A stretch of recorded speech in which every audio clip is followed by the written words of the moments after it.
Hello mga Lods! Welcome back to my channel. So nandito na naman tayo ulit para sisilip sa Social Blade website. So lagi kong sinasabi na ang Social Blade website ay isang public website na kahit sino pwede mag-open para masilip kung magkano na ang estimated salary ng ating mga iniidolong YouTuber, vlogger, or influencer. So mga Lods, big thank you sa lahat ng mga channel na aking ni-review. And then syempre, maraming salamat din sa lahat ng mga supporter nyo na sinusuportahan rin ng aking channel. Kung wala kayo, wala din ang aking channel. So, I wish na lagi kayong safe, ligtas sa mga ginagawa nyo pang araw-araw, at saka lagi kayong magtagumpay sa inyong mga pangarap. So mga Lods, kung hindi pa kayo nakapag-subscribe, pakiclick mo na subscribe natin. At saka siyempre, pakipost na rin ng notification bell para lagi kayong updated sa ating video. So ano pa ba ang hinihintay natin mga Lods? Let's go!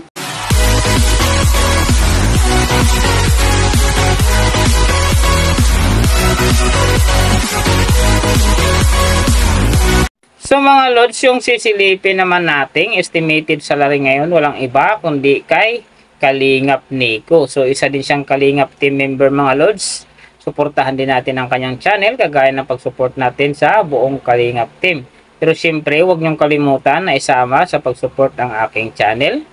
At ito naman ay request ni Ma'am Linda Inganya Tidalgo. So ma'am, maraming salamat sa iyong request. At maraming salamat din sa suporta mo sa aking channel. Ingat ka palagi dyan and God bless. So si Kalingap Nico ngayon mga Lods ay mayroong upload videos na 8. And then mayroong siyang subscriber na 98.1k. So malapit na siya mag 100k mga Lods. Alam na this.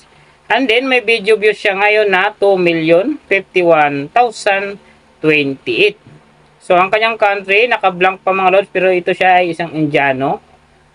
And then, marunong lang siya mag-Tagalog, pero isa din siyang Kalingap team member mga Lods. So, ang kanyang channel type, ganun din mga Lods, naka-blank pa.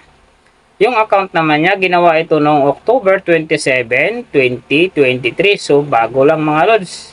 And then, sa kanyang total grade naman, nakakuha siya ng letter B. So, doon naman sa kanyang social blade rank, nasa 208,127. And then, sa kanyang subscriber rank naman, nasa 2,432. So doon naman sa kanyang video views rank nasa 2,562,656. And then sa kanyang country rank, same pa rin mga Lods, naka blank pa. So sa channel type rank niya, ganun din mga Lods, naka blank pa rin. So nakita na natin yung kanyang ranking. Silipin naman natin yung kanyang last 30 days na subscriber. So nakakuha siya dito ng 34k. Ang hindi lang maganda dito mga Lods kasi ang kanyang percentage bumaba pa ng 37.3%. So ibig sabihin mas maganda talaga ang akyat ng kanyang subscriber nung nakaraan niyang buwan kung i-compare natin sa ngayon. So mga Lods, doon naman sa kanyang views in the last 30 days, nakakuha siya ng 1.315 m views. So ito naman ang maganda kasi ang kanyang percentage dito umangat ng 156.8%. So ang laki rin ng inangat ng kanyang percentage sa kanyang views. So maganda naman ang pasok ng kanyang views. So nakita na natin yung kanyang ranking, last 30 days subscriber, and then yung kanyang views. Silipin naman natin yung kanyang daily summary from subscriber, views, and then yung kanyang earning. So sa kanyang subscriber, walang araw na hindi umangat, lahat ay umaangat. Ang pinaka-lowest niya dito is 200. So ang pinaka-highest niya, mayroon siya ditong 1.9. So, bilangin ko na lang yung mga malalaki. December 7, nakakuha siya ng 300. Pagdating ng December 8, 1.9k. And then, December 9, 1.1k. So, pagdating yung pinakamalas na medyo maganda, yung December 18, nakakuha siya ng 800. Kaya ang ganda ng kanyang subscriber, umabot ka agad ng 98.1k. Sa loob lang ng 8 videos. So doon naman sa kanyang views mga Lods, yung magaganda rito nakikita ko, December 9 nakakuha siya ng 120,000. And then December 10, 28,000.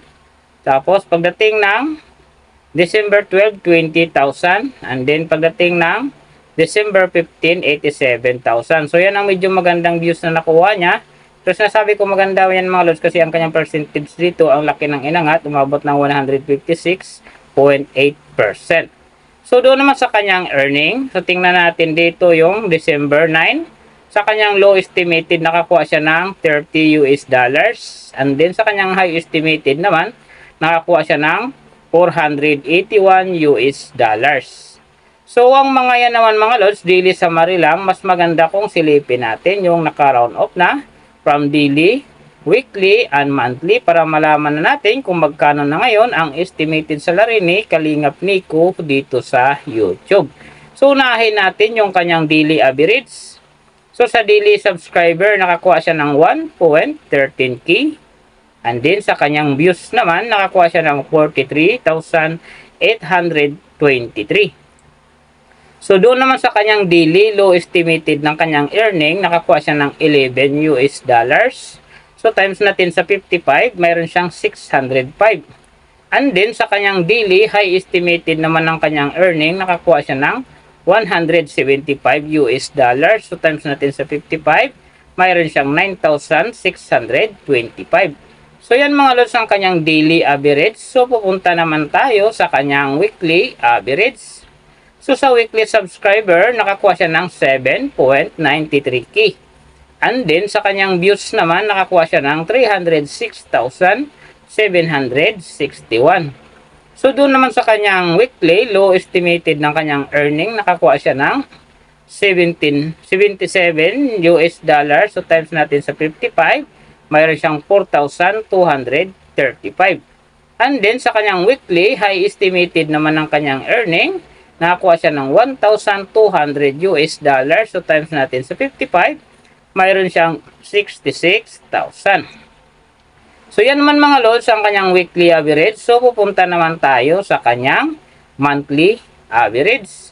So sa monthly subscriber, nakakuha siya ng 34k. And then sa kanyang views naman, nakakuha siya ng 1,314,670. So doon naman sa kanyang monthly, low estimated ng kanyang earning, nakakuha siya ng 329 US. So times natin sa 55, mayroon siyang 18,095. And then sa kanyang monthly, high estimated naman ng kanyang earning, nakakuha siya ng 5,300 US. So times natin sa 55, mayroon siyang 291,500. So yan naman mga lods ang kanyang monthly average. And then, yung nababanggit ko rito or nakikita nyo is pawang estimated lamang. Nakabase lang tayo sa Social Blade website. Isang public website na kahit sino pwede mag-open para malaman kung magkano ang estimated salary ng ating mga iniidolong YouTuber, vlogger, or influencer. And then, yung ganap na yan mga lods, laging natutupad yung low estimated. Kasi nga, lagi kong sinasabi, hindi natin kayang i-demand sa ating mga viewers na wag mag-skip ng ads. Pero pwede pa rin maging times 2, times 3, or maging times 4 pa yan kapag ang isang vlogger nakapag-viral ng kanyang video. Pero sana mga lods, huwag na rin kayo mag-skip ng ads para kay Kalingap Nico dahil siya ay isa ding charity vlogger. So big help kasi yan mga lods ang ads dahil yan talaga ang pinaka-main source ng mga vlogger para kumita ng maganda. Pero siyempre, huwag nyo rin kalimutan na huwag na rin i-skip ang aking ads dahil big help din yan para sa aking munting pangarap. Sa mga lods, kung hindi pa kayo nakapag-subscribe, pakiclick mo na ang subscribe natin. And then, siyempre, pakipost na rin ng notification bell para lagi kayong updated sa ating video. Sa mga lods, kung mayroong gustong magpagawa ng video na same nito, kagaya ng mga iniidolo nyo, so gawin natin yan mga lods, pero is-message nyo lang sa baba yung tamang detalye ng kanyang channel para ma-search ko agad at magawa natin sa next video. So, big thank you sa lahat ng mga sumusuporta sa akin at saka magsusupport pa lang. Although hindi tayo lagi perfect sa pananalita at saka pag-i-edit, nandiyan pa rin kayo for support. So, sana huwag niyo akong bitawan hanggang ubanda pa ang aking channel. So, maraming salamat. Ingat kayo palagi and God bless. And see you on my next video.